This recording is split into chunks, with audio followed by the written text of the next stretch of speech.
설교 제목을 보시면 보통은 설교 제목만 봐도 오늘은 이런 말씀이겠구나 라는 것을 추측할 수 있는데, 아마도 이 제목만으로는 무슨 뜻인지 정확하게 모를 수밖에 없을 것입니다. 왜냐하면 이 불탄다, 불타지 않는 교회라 제가 제목을 지었는데, 이 불탄다라는 이 표현이 성경에서는 두 가지 의미로 사용될 때가 많거든요. 첫 번째는 긍정적인 뜻인데요, 이 긍정적인 의미로서는 우리가 찬송도 했지만 성령의 불탐, 하나님의 임재의 불길같이 역사하시는 그런 모습을 표현하기도 하고요, 때로는 부정적으로 사용될 때가 있습니다. 시험이나 또 심판을 의미할 때 이 불을 사용하죠. 그래서 오늘 말씀의 제목은 사실은 이 두 번째 해당되는 말씀입니다. 이런 시험과 심판의 불 속에서 타지 않는 교회가 되어야 된다 라는 제목이에요. 그래서 이 말씀은 당연히 교회 건물이 타면 안 된다라는 뜻은 아니겠죠.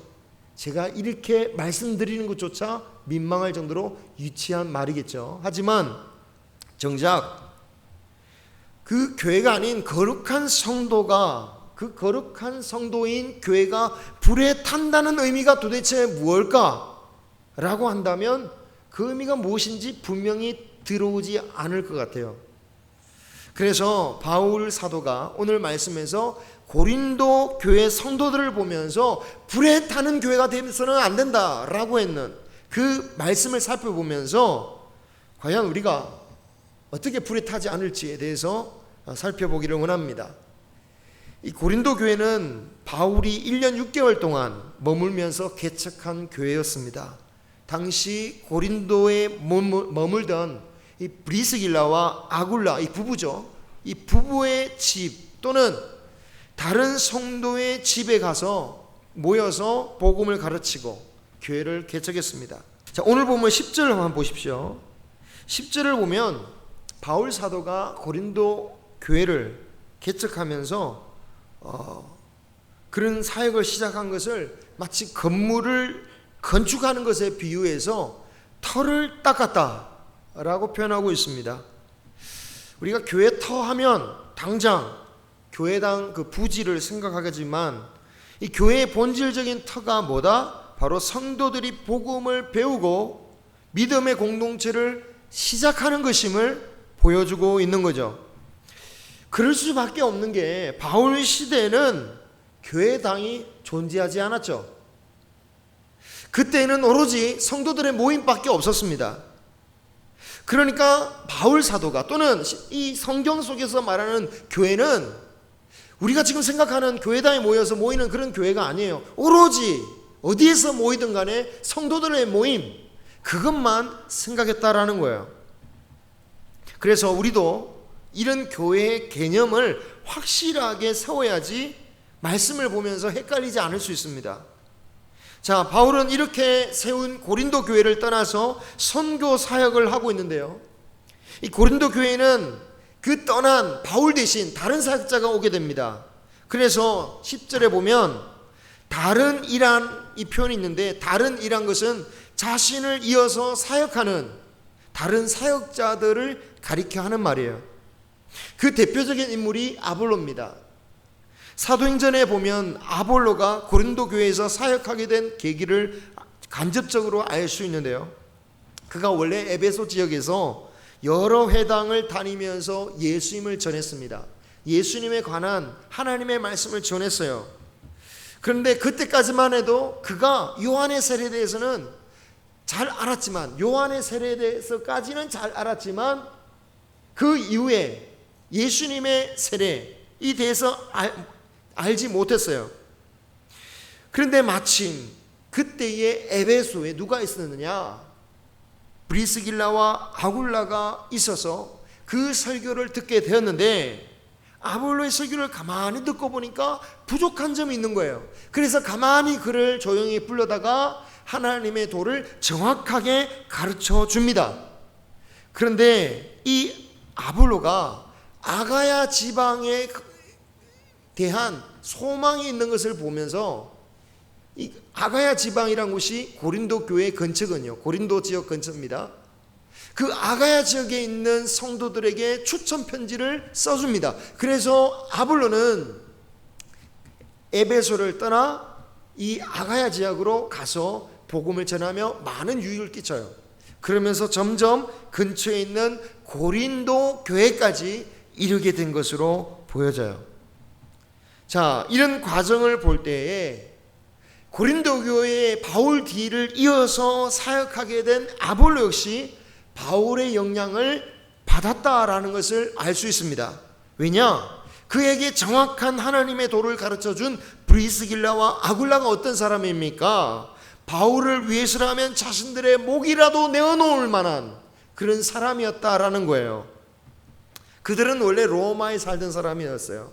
하지만 로마 황제가 쫓아내면서 고린도에 정착했던 사람들인데요, 그 고린도에서 바울을 만나서 그와 함께 같이 생업을 같이 하며 사역도 같이 하다가 바울이 고린도를 떠나 선교 여행을 하니까 그 바울을 따라서 에베소까지 오게 된 것이었어요. 그런데 바울은 이 에베소에 이 브리스길라와 아굴라를 남아있게 합니다. 그리고 자기는 또 떠나요. 그런 바울의 말씀에 순종해서 에베소에 머물고 있던 차에 이 아볼로를 만나게 된 거죠. 자, 그 정도로 바울을 따른 사람들이었어요. 그러니 그들이 아볼로에게 가르쳐준 그 말씀이 어떤 말씀이겠습니까? 그들이 바울로부터 받은 그 말씀, 그 가르침을 그대로 전해 주었던 거죠. 자, 이런 과정을 보면 바울이 3장 6절을 보시면 정말 교회를 자라게 하는 분이 누구냐? 바울도 아니요, 아볼로도 아니요, 바로 하나님께서 교회를 자라게 하시는 분이다라는 것을 알 수가 있습니다. 바울을 통해서 교회의 틀을 마련하시고 그 위에 아볼로를 통하여 또한 교회를 계속해서 지어 나가시는 일은 바로 이 하나님의 놀라운 섭리였다라는 거예요. 과연 이런 일을 누가 계획해서 실현시킬 수 있겠습니까? 고린도 교인들이 자신들의 가르칠 사역자를 계획해서 이렇게 모실 수도 없었을 것이고, 바울도 계획할 수 없었을 것이고, 아볼로조차도 그렇게 할 수 없는 것입니다. 하나님은 바울과 아볼로 각자의 장점을 사용하셔서 고린도 교회를 자라게 하신 거예요. 바울은 아볼로가 가지지 못한 정확한 하나님의 말씀을 알고 있었습니다. 그래서 고린도 교회의 기초를 단단히 잡아놓으셨죠. 잡아놓은 거예요. 그리고 아볼로에게도 고린도 교회로 가기 전에 브리스길라와 아굴라를 통해서 그 정확한 바울의 도를 배우게 만들었습니다. 만약에 아볼로가 그 정확한 도를 알지 못하고 바울과 다른 이야기를 했다면 고린도 교회에 혼란이 왔겠죠. 그런데 여러분, 아볼로 역시 바울이 가지지 못한 장점을 가지고 있었어요. 그는 무엇보다도 달변가였습니다. 말을 너무너무 잘했어요. 고린도 후서를 보면 고린도 성도들 중에 이 바울이 편지로는 힘이 있지만 직접 만나보면 그 말이 시원하지 않다라는 표현이 나옵니다. 바울이 다른 지역에서 담대하게 말씀을 전하는 것을 보게 되면 바울이 정말 그렇게까지 말씀을 잘 못했나? 그런 것보다는 오히려 어쩌면 아볼로가 그만큼 시원시원하게 설교를 잘하고 그를 통해서 많은 고린도 교인들이 감동을 받고 영향을 받았다라는 것을 알 수가 있는 거죠.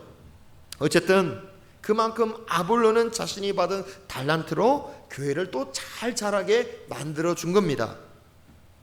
바울이나 아볼로나 하나님이 보내신 같은 사역자라고 할지라도 저마다 받은 그 은혜대로 사역하게 하시고 그를 통하여 하나님께서 교회를 그리스도의 몸으로 세워 가셨다, 자라나게 하셨다라는 것을 알 수가 있는 거예요.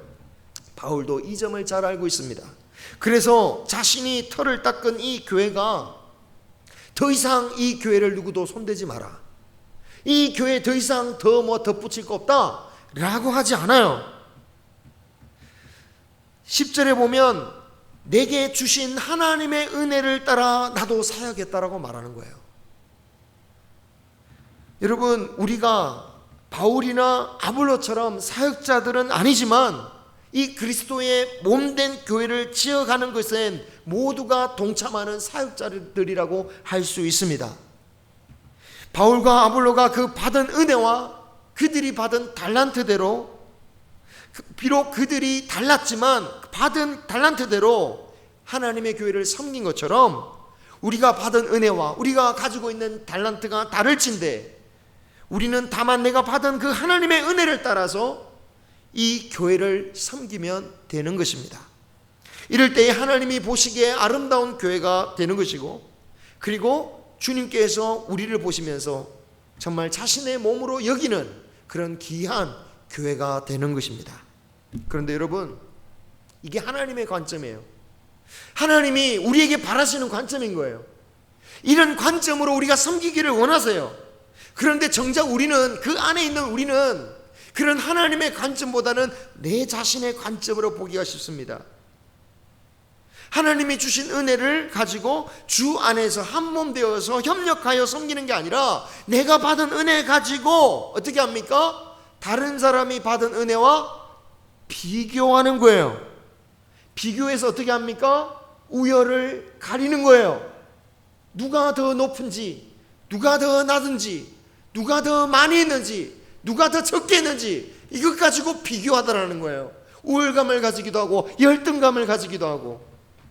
고린도 교회가 그랬다는 거예요. 하나님의 완전한 계획을 따라서 바울도 보내주시고 그 뒤를 이어서 아볼로를 보내주셨어요. 바울이 아볼로더러 내 뒤에 와서 후임해라 하지 않았어요. 바울은 그냥 떠난 거예요. 그리고 하나님의 섭리에 따라서 아볼로가 온 거예요.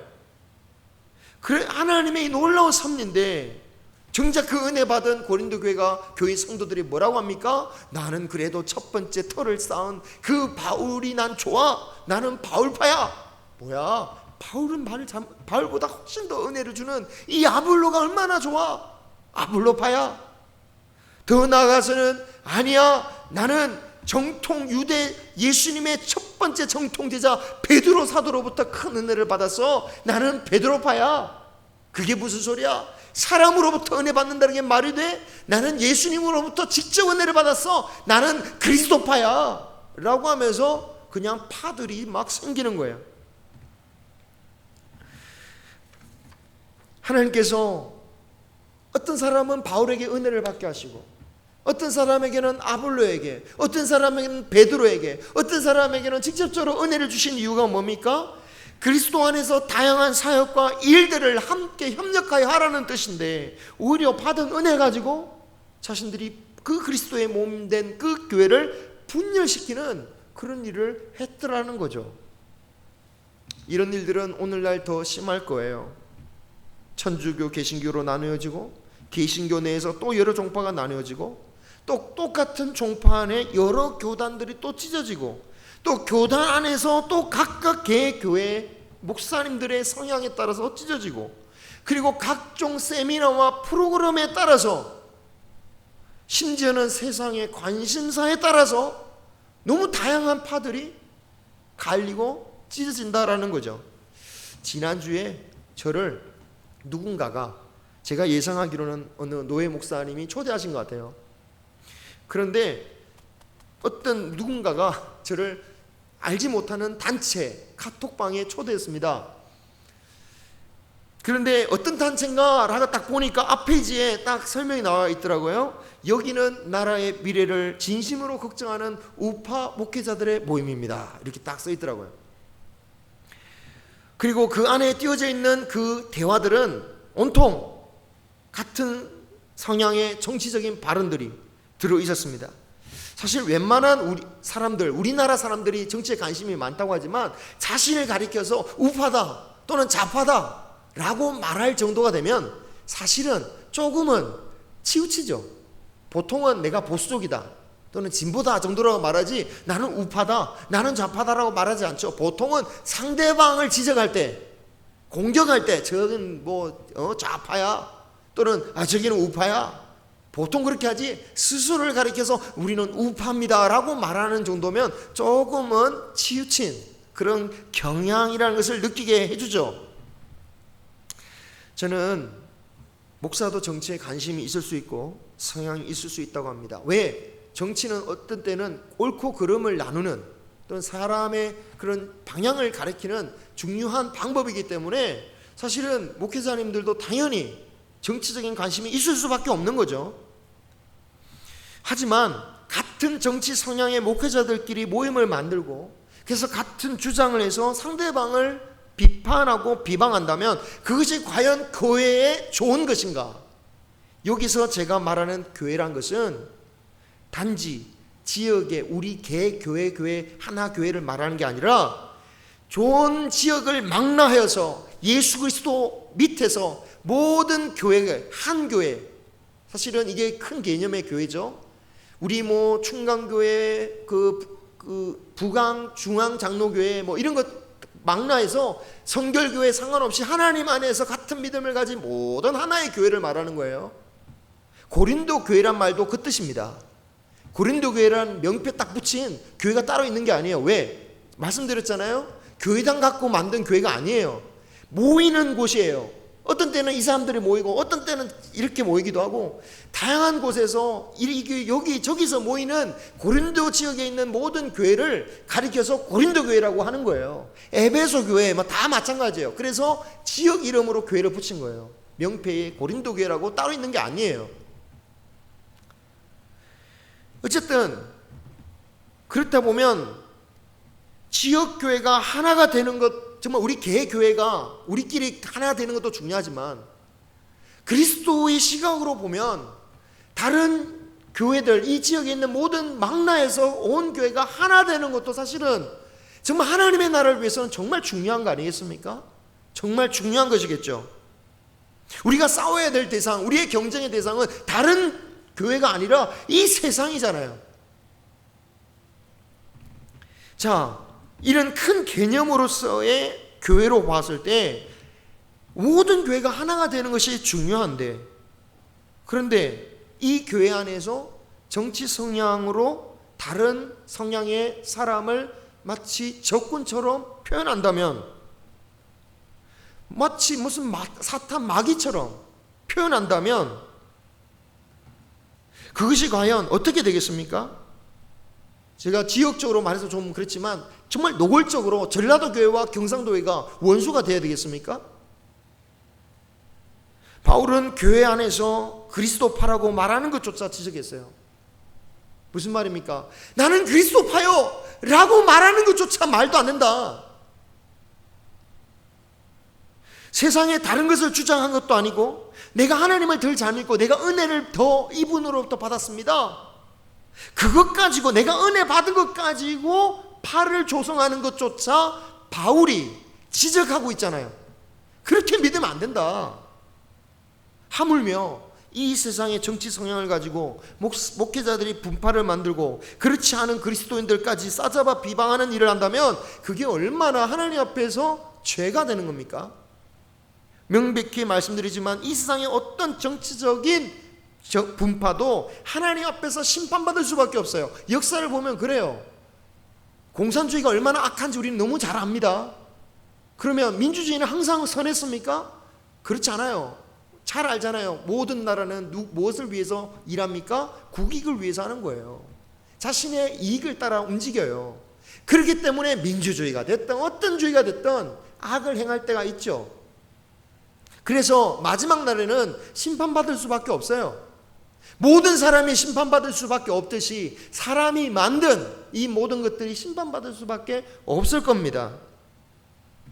고린도전서 6장을 보면요, 세상 법정에 소송을 낸 교인들에게 바울이 크게 화를 내면서 세상을 판단해야 될 너희들이 어찌하여 세상의 판단을 받으려고 하느냐, 이것이 너무나도 모욕적이다, 차라리 손해보는 게 낫지 않느냐 라고 말씀하고 있는데요, 이건 마찬가지예요.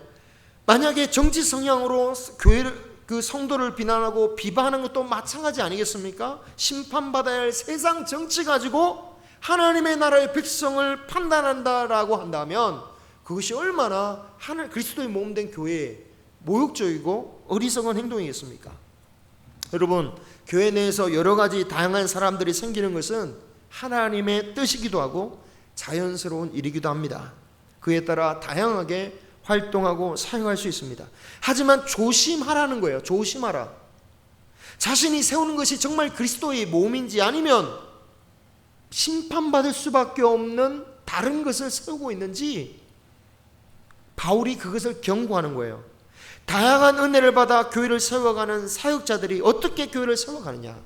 사역자들이 다양한 방법으로 세워나갈 수 있어요. 하지만 10절 뭐라고 합니까? 그러나 각각 어떻게 그 위에, 그란 것은 자신이 쌓아놓은 고린도 그 터, 예수 그리스도라는 터 위에 무엇을 세울 것인지 조심해라. 바울은 자신이 만든 터에 누구든지 어떤 경향이든지 세울 수 있지만 조심해라. 11절 선언하죠. 제가 11절 한번 보세요. 제가 공동번역으로 읽어드릴 테니까 여러분 한번 보세요. 자, 이미 예수 그리스도라는 기초가 놓여 있으니 아무도 다른 기초는 놓을 수가 없습니다. 오직 예수 그리스도의 몸을 이루는 것만 그 터 위에 세우라는 거예요. 다른 엉뚱한 거 세우지 말라는 거죠. 12절에 보십시오. 누구든지 금이나 은이나 보석이나 나무나 풀이나 지푸로 이 터 위에 세우면 이라는 말씀 있죠. 저는요 이걸 좀 다르게 해석하는 분들이 있는데요, 시간이 없어서 그 얘기를 못하겠어요. 그러나 여러분 문맥적으로 보면 이 부분을 보면 내게 주신 하나님의 은혜를 따라 사역자가 어떤 은혜를 받았는지 모르겠습니다만 그것이 금이 되었던 나무가 되었던 은이 되었던 풀이 되었던 다양한 재료로 그 그리스도의 틀을 세울 수 있다라는 거예요, 사역자는. 그런데 무엇으로 만들든지 간에 중요한 게 뭡니까? 교회가 불시험을 받을 때가 있다라는 거예요. 그때에 그 불시험의 가운데 타지 않고 그대로 남을 수 있느냐 없느냐, 이게 관건이다라는 거죠. 14절, 불시험이 와도 만약 교회가 그대로 있다면 그 교회를 세운 사역자는 상을 받는 거예요.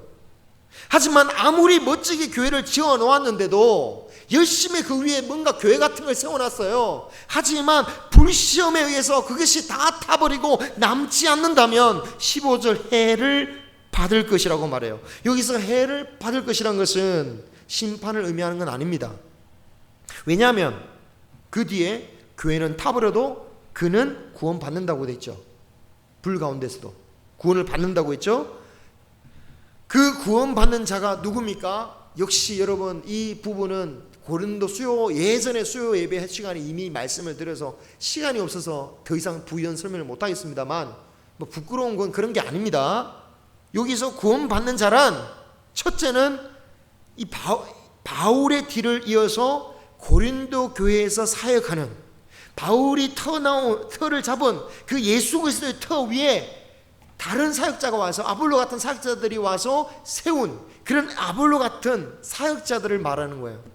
두 번째는 그 사역자들과 함께 교회를 지어가는 성도들까지 다 포함하는 겁니다. 교회가 왜 불에 탑니까? 이유 열심이 없어서가 아니에요. 은사가 없어서도 아닙니다. 은혜가 없어서도 아니에요.